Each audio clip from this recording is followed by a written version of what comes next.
პროცესში რაც შეეხება პირველ ეტაპს მინდვრის სამუშაოებს მნიშვნელოვნად ვართ დამოკიდებული აქაც იმპორტზე. ძირითადად სასუქების იმპორტი ხდება თურქეთი, უკრაინა, ასევე მათ შორის თესლებიც კი იმპორტი ხდება მაგალითად ჰოლანდიიდან, ამერიკიდან, ფაქტობრივად სრულად ვართ იმპორტზე დამოკიდებული. ამის გარდა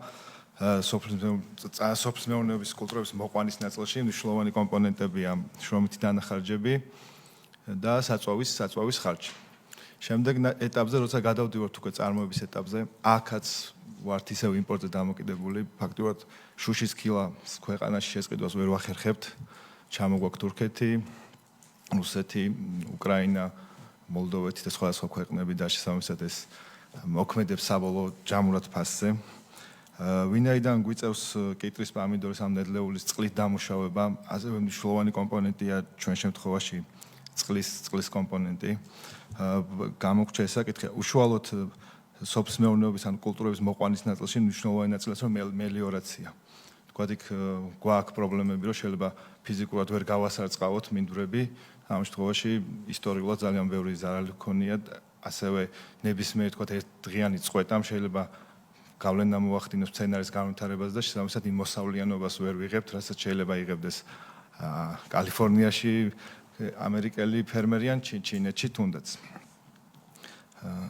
ასევე ჩვენი დარგი ხასიათდება სამუშაო კაპიტალის დიდი მოცულობით, ფაქტობრივად ჩვენ შემოდგომას რომ უნდა დავთესოთ პამიდორი უკვე ვიწყებთ ფულის ხარჯვას, შემდეგ უკვე ვინაიდან იმპორტზე ვართ დამოკიდებული, გაზაფხულის პერიოდში უკვე სრულად გვაქვს დაფინანსებული ტარამასალები, რაც ჩვენ თვითღრებულებაში 30-35% შეადგენს, შემდეგ უკვე წარმოება ზაფხულში როცა მოსავალი მოვა, კიდე ამას ერთი წლის განმავლობაში ვყიდით და მე კიდე ფულს როდის მივიღებთ, შესაბამისად ეს ყველა კომპონენტი მოქმედებს საბოლოო ფასზე. ვინაიდან თურქეთში თქვათ მასშტაბებიც დიდია წარმოების, ასევე ჩინეთში, ქართული ბაზარი ამ ეტაპზე საკმაოდ გაჯერებული არის იმპორტირებული თურქული ტომატით, კიტრის მარინადებით, ასევე ჩინური ტომატით.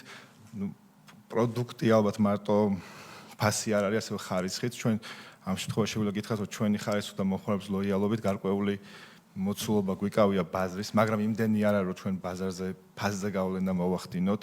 პირიქით თქვათ იქიდან გამომდინარე თუ კი, რა თქმა უნდა, ასევე გაჟღერდა რამდენჯერმე თურქეთს აქვს ექსპორტის დაფინანსება და პირობითად რო ავიღოთ 5 კილო ნახევარი, 6 კილო პამიდორი ჭირდება 1 კილო ტომატის მიღებას.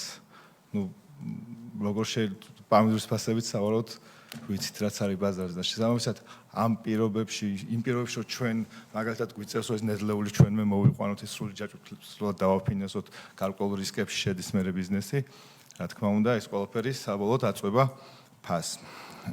ასევე მინდა დავამატო დისტრიბუციის ნაწილი, რომელიც მნიშვნელოვნად გაგვიძვირდა ბოლო ერთ წლის განმავლობაში ქალაქში არსებული შეზღუდვებიდან გამომდინარე, დაახლოებით 2%-ით, ან უხეშად რო გითხრათ, თქვა თუ გვიჯდებოდა 1 კილოს მიტანა 20 თეთრი, გვიჯდება 22, 23 თეთრი, იმიტომ რომ საკუთარ ჩვენი დაქირავებული სამუშაო რეჟიმიც გართულ. კი ბატონო, გაგვიძვირდა. ასევე დისტრიბუციის ნაწილში მნიშვნელოვანია, რომ თვითონ სავაჭრო ობიექტები, სადაც მიგვაქვს ჩვენ პროდუქცია, არ არის უზრუნველყოფილი, არ არის პარკინგის სივრცეები. ამას კიდე დამატებით ჩვენ ვალდებული რომ მივიტანოთ ეს არ ვაკეთებ მხოლოდ ქსელზე აქცენტირებას, თუნდაც პატარა უბნის მაღაზიები, არ არის ინფრასტრუქტურა მოწყობილი, შესაბამისად მას პარკინგის ჯარიმებიც კი ემატება, რომ იძულებული ვართ. ჩვენ თვითონ სადისტრიბუციო კომპანიას რაც შეეხება ჯამში და სპეციალიზებული, ანუ ოპტიმიზებული აქვს ხარჯები და ეს არნიშნავს, რომ ცუდად მუშაობს, დაახლოებით 10,000 წერტილი აქვს, უშუალოდ მარნეულის პროდუქცია წარმოადგენილია დაახლოებით 4,000 მაღაზიაში. აქაც ანალოგიურად მარნეულის პროდუქციის 85% იყიდება ქსელურ მაღაზიებში.